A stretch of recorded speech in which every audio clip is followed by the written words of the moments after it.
Rest up. And I will say sleep is one thing we did so well on this trip. I got like 9 hours of sleep.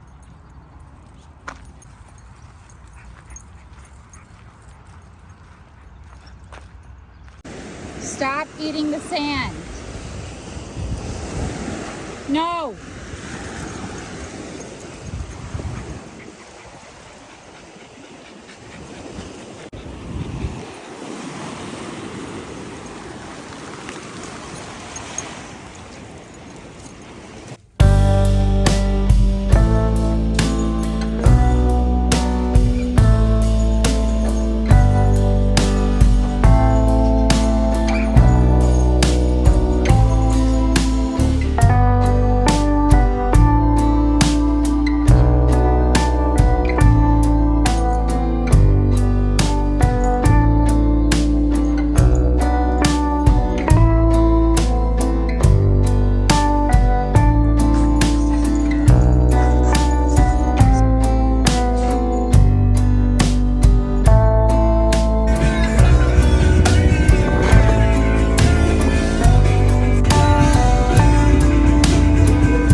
How we create, how we make sense of this chaoticness, that the line between art and life.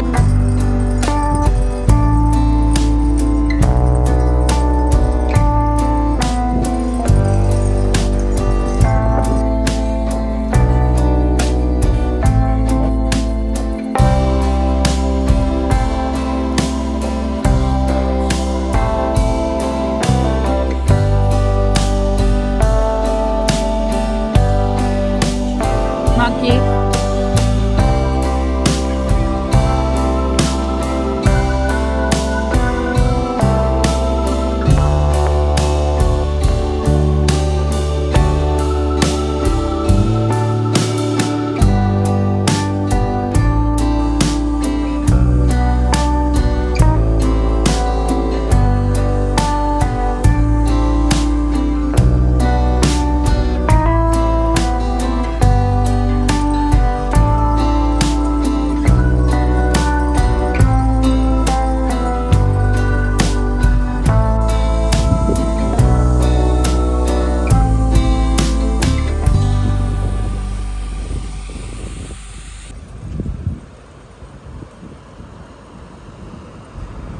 A lot of these clips are from August, but I'm finishing the video in September.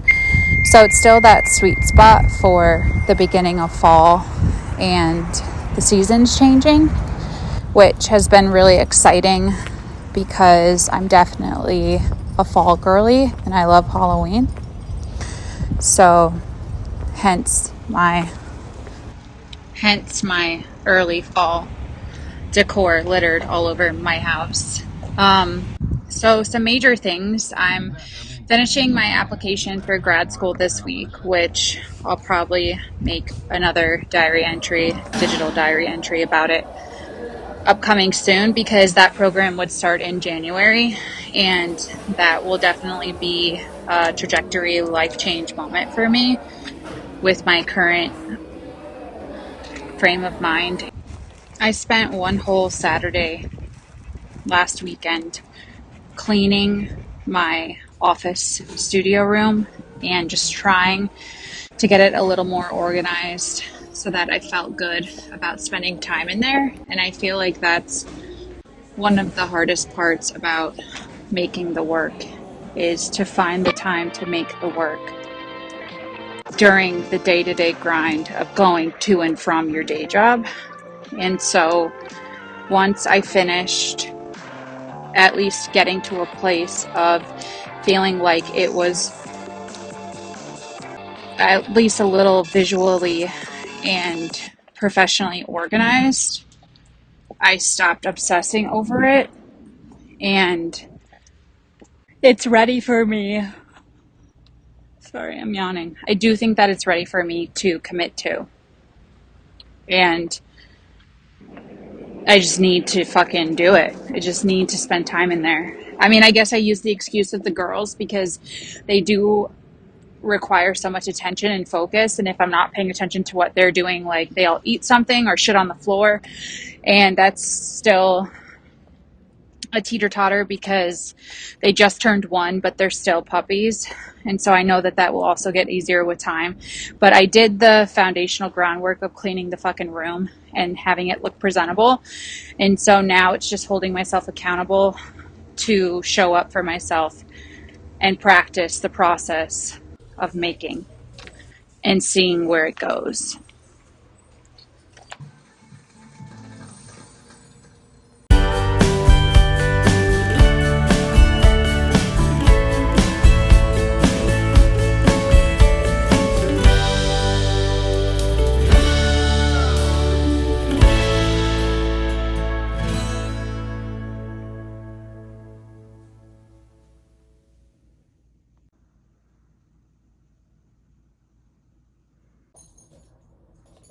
You wanna come up? What about you? You wanna come up?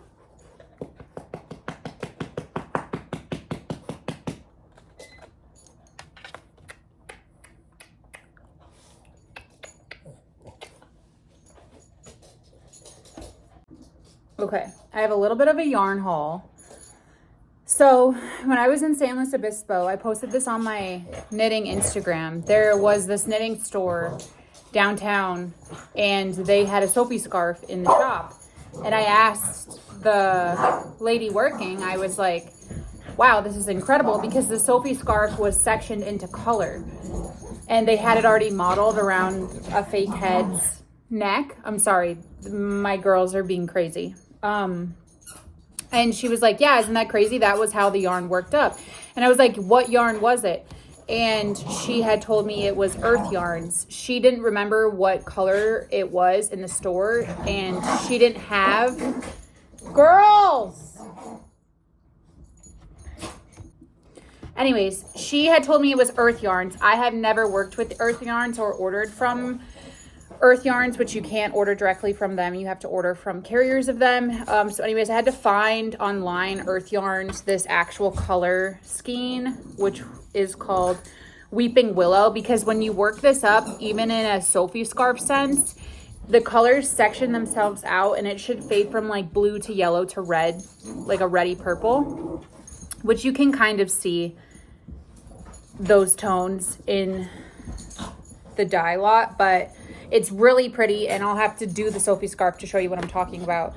So I bought 2 of these. One I already have winded and put it in my purse for the Sophie scarf. And then this color wave is called Elm. It works up similar, but obviously not the same, where it's gonna fade from green to blue to like blue brown, depending on what you make with it. And I'm pretty sure these are fingering too. Yeah, needle 4 to 5 millimeters, weight 50 grams, extra fine merino. So the first time I bought Earth Yarn, super soft. I'm telling you, the dye lots are really super pretty. I had bought these online. They were having a sale. At the knitting store in San Luis Obispo, one skein was like $25, which I paid because I was so in love with the way that Sophie scarf worked up, even though I bought the wrong skein dye lots because she didn't know and they didn't have Weeping Willow in store. So I had to figure it out online after the fact when I tried to make a Sophie scarf with some of the yarn that I bought in store, and it wasn't working up the same. But these were on sale for like, I want to say like $18 or maybe $20. Okay. And then I want to make a cloud sweater. I'm not sure if I'm still ready yet to read a pattern to do like a petite knit cloud sweater. I'm pretty sure I can figure out the shape of a cloud sweater without having to do a pattern. I don't know. I could be wrong. I know there's a roll neck and a roll bottom. Anyways, it was time. It was time for me to buy cloud lang yarn. Merino extra fine superwash, 100 grams, 90% virgin wool, 10% nylon polyamide. And I bought a sweater's quantity, or what I would assume would be a sweater's quantity, so 600 grams. This was obviously pricier. I think my total was like 130, but that's still pretty good for cloud lang yarns, because normally these can go up to being sold for like 30 bucks. I got these for 20 and some change. And manic me, never wanting to really stick to a formula, stick to a pattern, stick to a color scheme. Instead of buying 6 of the self-striping color wave for each of the cloud yarns, I decided to buy 6 different self-striping color waves of the cloud yarn. So my sweater will not be consistent at all, which is fine because I wanted to make something crazy with the cloud yarn. So cloud yarn haul. This is a purple stripey. This is a green stripey. I don't know if these have names. Like, I don't think they do. So green, purple, this really, really pretty, like maroon. This one's gorgeous. I should have bought a sweater's quantity of just this one color wave. This one too is also stunning. And then a deep green and a blue. So 6 balls of the cloud. I mean, these are just absolutely stunning. Like, how can you not? I should keep these away from my candles right now. How can you not? Like, so stunning. Okay, so then I panicked because last week or the week before, this is the end of August 2025, everyone in Europe who's like a yarn manufacturer started posting online that they were going to stop all shipping sales because of the next wave of tariffs that came about.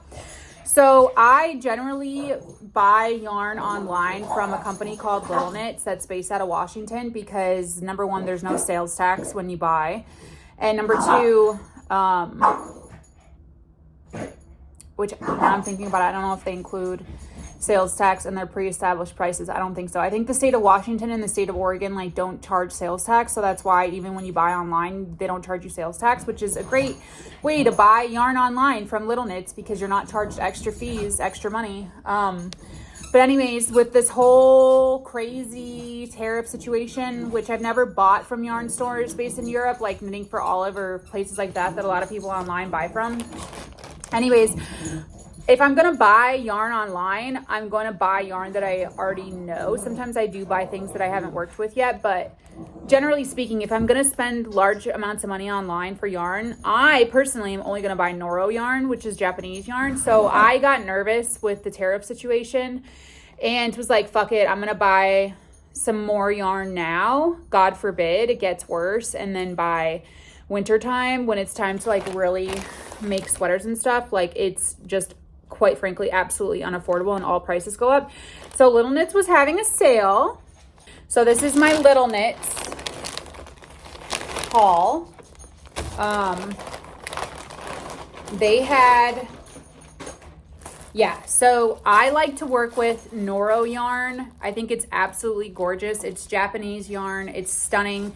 There's a lot of different fiber content changes for whatever type of Noro yarn that you're buying. So like you can buy wool Noro, you can buy silk Noro, you can buy cotton based Noro.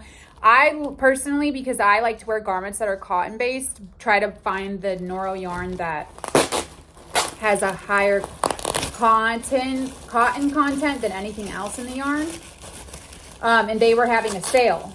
So, and when you're a Noro buyer, you know Noro is not cheap at all. So these, I want to say, are 150 grams. Yeah, 150 grams, 40% silk, 40% cotton, 20% polyamide. Haruitu.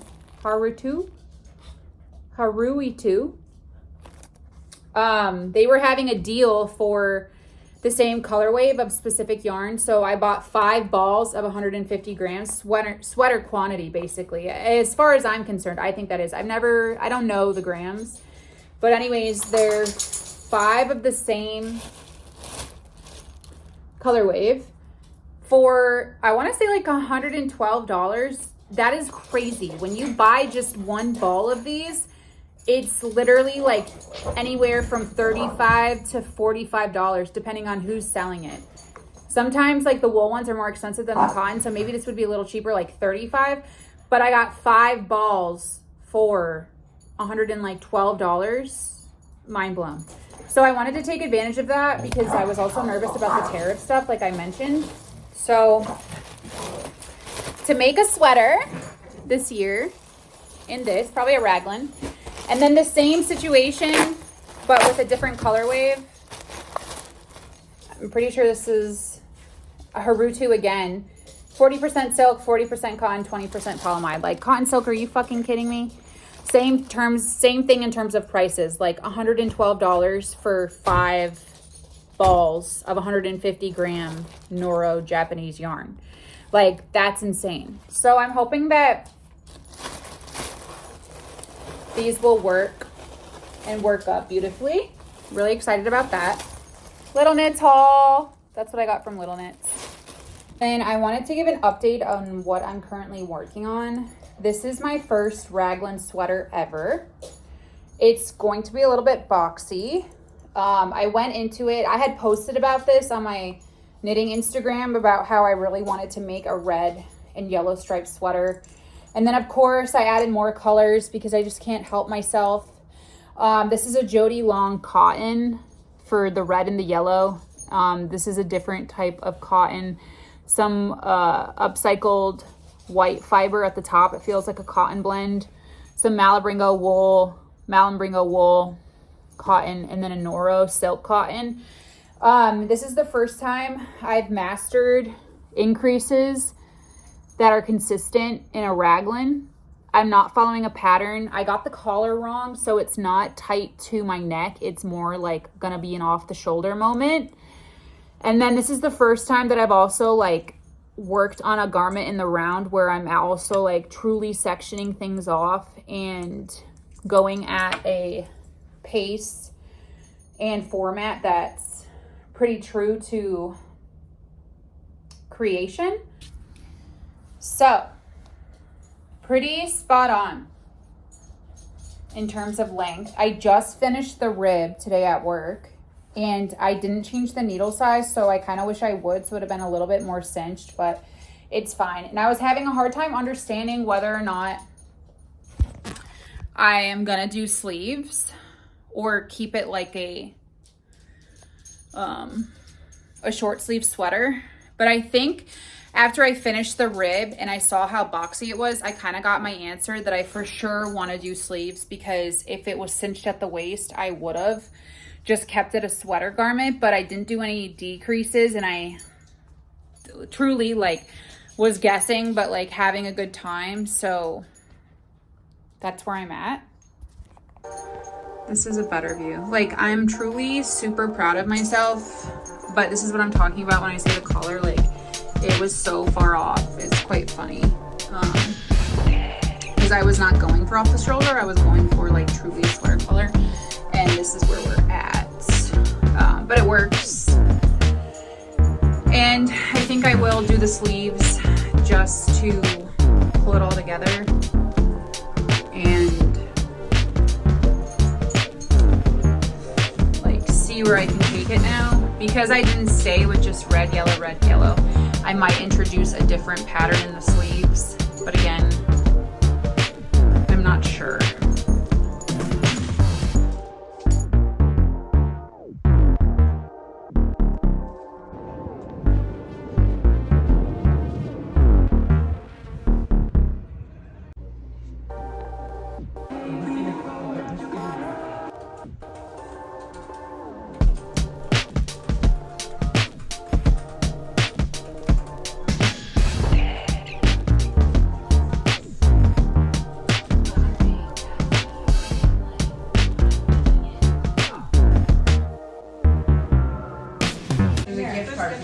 smudgy and evil.